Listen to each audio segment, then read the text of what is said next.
Okay, so we're going to pick up from where we left off.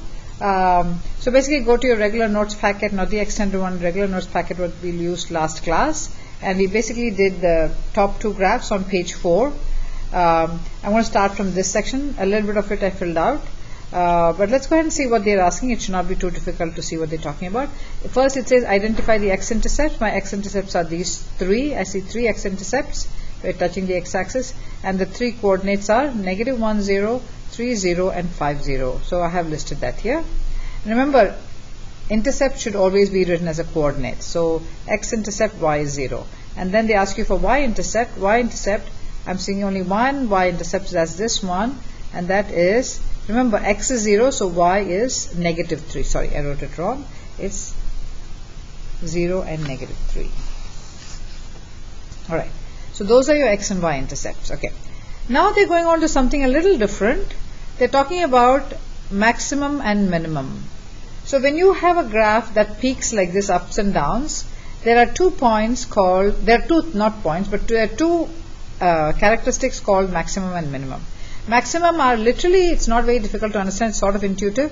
That is the absolute max. Absolute max, this one does not have because it goes on forever. There's no specific point that it has. It goes on forever. But it has relative or local max. Apart from the absolute max, as the name suggests, the absolute max, it's none. But the relative max will be, it will be this point and this point. Okay, so relative, it's also called local maximum. How do you write this down? The max and min,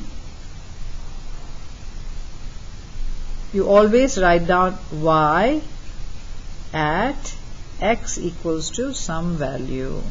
So you fill in this and you fill in this. So you first write down the y. Whenever you write the maximum or minimum, you write down the y. So what is the y here? 1, 2, 3, 4, 4 at, and what's the x here? At x equals to -2. Yeah, we're good. But remember, there's one more max. There is right here.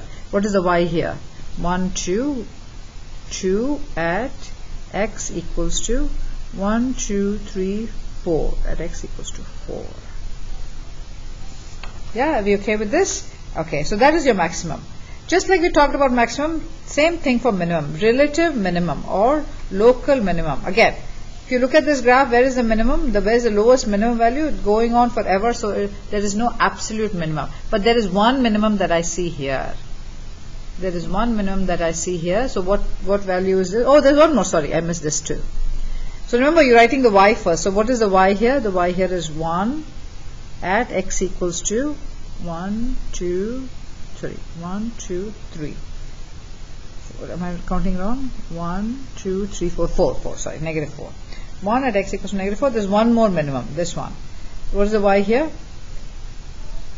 1, 2, 3, 4, 5 at x equals to 1. Okay, so that's how you do the maximum. I know these two are new, so go ahead and make sure you understand it. Hopefully you've understood what I have done. And 5 is for this. It stops right here. Alright, so maximum and minimum, the one is the absolute. They both don't have absolute, but they do have local max and local min. Okay, let's go ahead and do these two exercises, and hopefully we'll do the top two. Hopefully it will get clearer with these two. Sorry. Okay, so let's look at 5. 5, is it continuous? What do you guys think? If you want to, okay, let's do this. Why don't you pause and try to answer most of these questions in this little box about this graph and see how many of them you get right. I'm going to put the answers up, but once you finish writing, play the video and see how many of these did you get right. So let's go ahead and see. So this graph, okay, it's not continuous because I see a break, a jump, and let's forget the points of discussion. We have not talked about it. Absolute maximum, there's no absolute maximum. This is going on forever, so this is none. And absolute minimum, this has an absolute minimum because the other end it's not going, so this is your absolute minimum. So my absolute minimum, which is also called global minimum, is at y is at -4. Remember, that's how you write it, at x equals to -1. X equals to 1. I'm sorry. And relative local max, so that we are talking about this one, and we're talking about max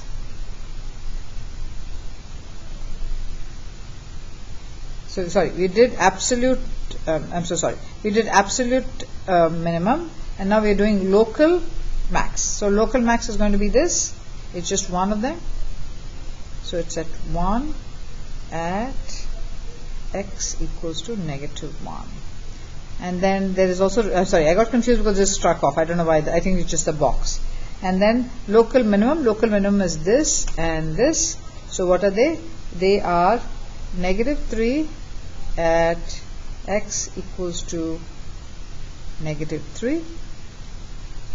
And the second one is -4 at x equals to 1. Hopefully this is clear. Right? Okay. Let's go to the next one. Again, go ahead and hit pause and fill in as much as you can and see if you get it, and how many ever you can fill in, and then when you're done, play the video again and see if you get this right. Okay. So hopefully you did that. You've finished working on this. So it's not continuous because I'm seeing a hole. Points of discontinuity, I told you guys not to do it. Absolute max, it's going on forever, so none. Absolute min, it's going on forever, so none. Relative max, relative or local max, it actually doesn't have any, because you see this at the maximum point there's actually a hole, so this one is also none. Minimum, there is one, that is right here, which is, what is the value of y, and then what's the value of x? So y is -2 at x equals to -3. Alright, so that's how you kind of so absolute max because it's going on forever, absolute min because it's going on forever, both are none. Local max, it does look like this is a max, but at the maximum point it is a hole, so it does not exist. If this wasn't a hole, this would be the maximum.